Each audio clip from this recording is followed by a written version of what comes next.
नमस्कार दोस्तों, मैं आप सभी का अपने एक नए वीडियो में बहुत बहुत स्वागत करता हूं। दोस्तों, आज 5 सितंबर का दिन है, 5 सितंबर। आज का दिन हमारे देश में शिक्षक दिवस के रूप में मनाया जाता है। दोस्तों, आज का दिन बहुत ही विशेष हो जाता है क्योंकि आज के दिन हम सभी अपने शिक्षकों को, अपने गुरुओं को, उनकी जो मेहनत रही है हमें एक अच्छा इंसान बनाने के लिए, उसके लिए हम कृतज्ञता ज्ञापित करते हैं, उसके लिए हम आभार प्रकट करते हैं, उसके लिए हम उनको धन्यवाद देते हैं, इसके लिए हम उनको याद करते हैं। तो दोस्तों, आज का दिन शिक्षकों के लिए समर्पित है।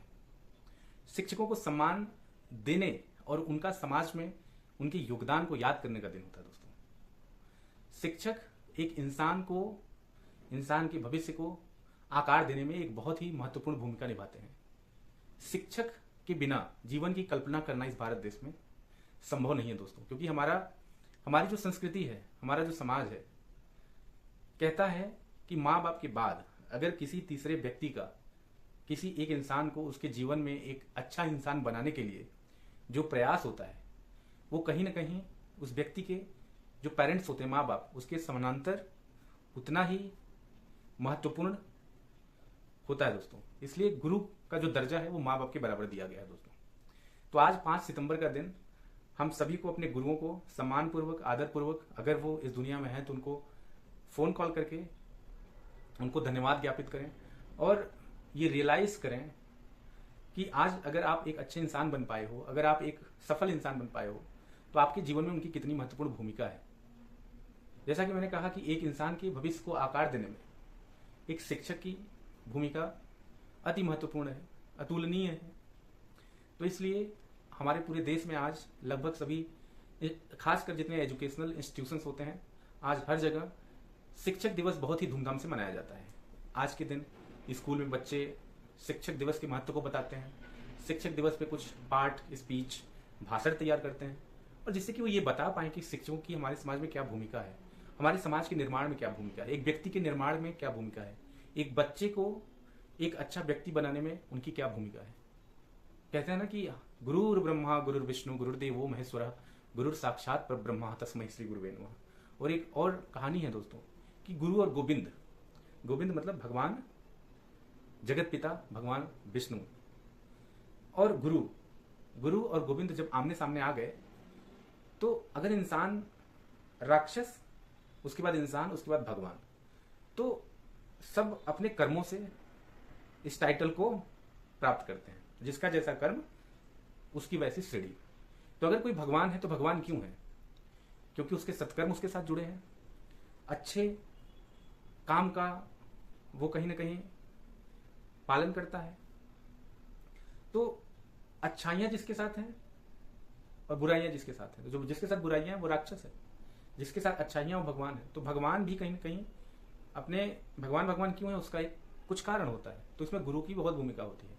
गुरु भी कहीं ना कहीं भगवान को भगवान बनाने में उनका योगदान है। भगवान राम को आप अगर कहानी जानेंगे, मैं कोई और किसी दिन एक नया वीडियो बनाऊंगा, गुरु वशिष्ठ, विश्वामित्र, तो भगवान राम के निर्माण में भी इन गुरुओं की विशेष भूमिका रही है।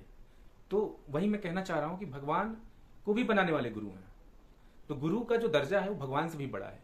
तो जब गुरु और गोविंद आमने सामने आते हैं तो भगवान नतमस्तक हो जाते हैं और गुरु के सामने सर झुकाकर आशीर्वाद लेते हैं, क्योंकि भगवान भी कहते हैं गुरु का दर्जा हमसे ऊपर है, क्योंकि हमको उन्होंने बनाया है। तो दोस्तों, ये कॉन्टेक्स्ट जो मैंने आपको दिया, इसका सिर्फ इतना मतलब है कि गुरु की बहुत ही महत्वपूर्ण भूमिका है। माँ बाप के समानांतर व्यक्ति के व्यक्तित्व के विकास में गुरु की अति महत्वपूर्ण भूमिका है। माँ बाप के बाद गुरु ही है तीसरे वो व्यक्ति जो एक इंसान के जीवन को आकार देते हैं। आकार कैसा आकार? अच्छा इंसान बनाने के लिए, योग्य इंसान बनाने के लिए, सफल इंसान बनाने के लिए, और समाज में उस इंसान की जो जिम्मेदारी है उसका निर्वहन करने के लिए आपको प्रेरित करते हैं। तो अनुशासन, करुणा, संस्कार, शिक्षा, ये जो 4 स्तंभ है एक अच्छे इंसान को बनाने के लिए, ये गुरु ही रोपित करते हैं एक इंसान में, जिससे एक इंसान अच्छा इंसान बन पाता है, सफल इंसान बन पाता है। तो आज का दिन बहुत ही विशेष हो जाता है अपने सभी गुरुओं को याद करके उनके प्रति अपना आभार व्यक्त करना, कृतज्ञता ज्ञापित करना। दोस्तों, अब आते हैं कि 5 सितंबर को ही शिक्षक दिवस क्यों मनाया जाता है। दोस्तों, इससे जुड़ी कहानी मैं आपको बताता हूं। हमारे देश में एक बहुत ही महान व्यक्तित्व, एक बहुत बड़े चिंतक, एक बहुत बड़े दार्शनिक, एक बहुत बड़े शिक्षाविद हुए, जिनका नाम था डॉक्टर सर्वपल्ली राधाकृष्णन। डॉक्टर सर्वपल्ली राधाकृष्णन, जो कि 1962 से लेकर 1967 तक 1962 से 1967 तक इस देश के प्रेसिडेंट यानी कि राष्ट्रपति रहे। दोस्तों, वो एक ऐसे व्यक्ति थे जिन्होंने अपना पूरा जीवन लोगों के उत्थान में, सामाजिक उत्थान में और लोगों को शिक्षा से जोड़ने के लिए समर्पित किया। उनका पूरा जीवन ही शिक्षा के लिए समर्पित रहा। दोस्तों, ऐसे महान विभूति, ऐसे महान व्यक्तित्व डॉक्टर सर्वपल्ली राधाकृष्णन का जन्म 5 सितंबर 1888 को तमिलनाडु के एक गरीब ब्राह्मण परिवार में पैदा हुए डॉक्टर सर्वपल्ली राधाकृष्णन। बचपन से ही शिक्षा में बड़े ही मेधावी थे, पढ़ाई में, और उनकी प्रतिभा को परिवार वाले जो है पहचान गए। क्योंकि परिवार के पास फाइनेंशियली इतने वो कैपेबल नहीं थे, इतने समर्थ नहीं थे कि उनको आगे की शिक्षा दिलवा पाए। लेकिन उसके साथ ही डॉक्टर सर्वपल्ली राधाकृष्णन इतने मेधावी छात्र थे कि उनकी शुरुआती पढ़ाई से लेकर उच्च शिक्षा तक उन्होंने अपनी पूरी शिक्षा छात्रवृत्ति के दम पर प्राप्त की। दोस्तों, सिर्फ और सिर्फ मेधावी, इतने जबरदस्त मेधावी छात्र थे। उनकी विद्वता को देखकर, उनकी पढ़ाई के प्रति रुचि और लगान को देखकर जहां भी जाते थे अपना स्थान बना लेते थे, और जिस भी विद्यालय, कॉलेज आदि में जाते थे उनको वहां पे फ्री शिक्षा दी जाती थी। क्योंकि अगर आपके अंदर टैलेंट है, अगर आपके अंदर रुचि है, अगर आपके अंदर जील है, तो आप अपना रास्ता खुद बना लेंगे। दोस्तों, तो वैसे थे ये हमारे महान व्यक्तित्व, महान विभूति डॉक्टर सर्वपल्ली राधाकृष्णन। अपनी शुरुआती शिक्षा से लेकर उच्च शिक्षा तक जीवन भर शिक्षा से जुड़े रहे, शिक्षा को समर्पित कर दिया, शिक्षा से लोगों को जोड़ते रहे सामाजिक उत्थान के लिए। दोस्तों, 1931 से लेकर 1936, 1931 से लेकर 1936 तक आंध्र प्रदेश विश्वविद्यालय के कुलपति रहे। उसके बाद पंडित मदन मोहन मालवीय के बाद दूसरे कुलपति बने सन 1939 में बनारस हिंदू विश्वविद्यालय, BHU, बनारस हिंदू यूनिवर्सिटी के। तो वहां अपनी 5 साल सेवाएं दी, 5 साल अपनी सेवाएं आंध्र प्रदेश यूनिवर्सिटी के लिए दी। हमेशा शिक्षा के लिए समर्पित रहे। यहां ही नहीं, हमारे भारत देश का जो सर्वोच्च पद है राष्ट्रपति का, उस पर भी वो पदासीन हुए।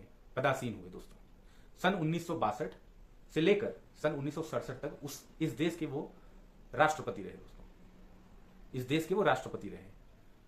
सन 1962 से लेकर 1967 तक दूसरे राष्ट्रपति इस देश के चुने गए थे। उसी राष्ट्रपति काल के जब वो राष्ट्रपति थे, उसी समय की बात है, कुछ उनके पूर्व छात्र उनको अप्रोच करते हैं, कहते हैं, गुरुजी सर, आज आपका जन्मदिन है और आज हम आपका जन्मदिन बड़े धूमधाम से मनाना चाहते हैं। उन्होंने कहा बेशक आप मनाइए, लेकिन इसके साथ ही उन्होंने एक अपील करी अपने छात्रों से, पूरे देश से, कि आज का दिन मेरे जन्मदिन के साथ साथ अगर हम शिक्षक दिवस के रूप में मनाएं तो कहीं ना कहीं हमारे समाज में जो भी जितने भी शिक्षक हैं, जितने भी गुरु हैं, सबके लिए आज के दिन उनके जो प्रयास हमारे आपके जीवन के लिए, बेहतर जीवन के लिए किए गए हैं, उसको उस पर जो है अपनी कृतज्ञता और उसका आभार प्रकट करने का दिन है। आज शिक्षकों को एक विशेष दिन बनाया गया शिक्षकों के लिए।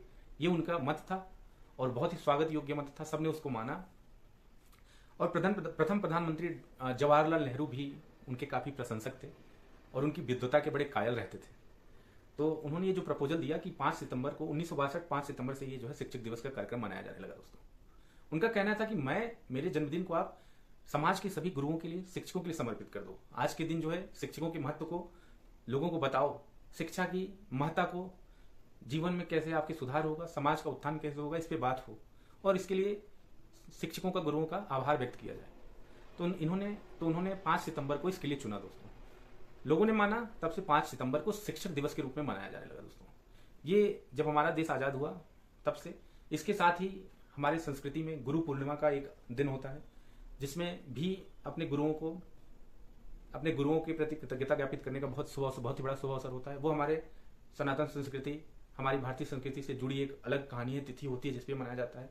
लेकिन जब भारत आजाद हुआ, नए भारत का निर्माण शुरू हुआ, तो डॉक्टर सर्वपल्ली राधाकृष्णन एक कारण बने शिक्षक दिवस को मनाने के लिए। ऐसे महान विभूति को मैं नमन करता हूं।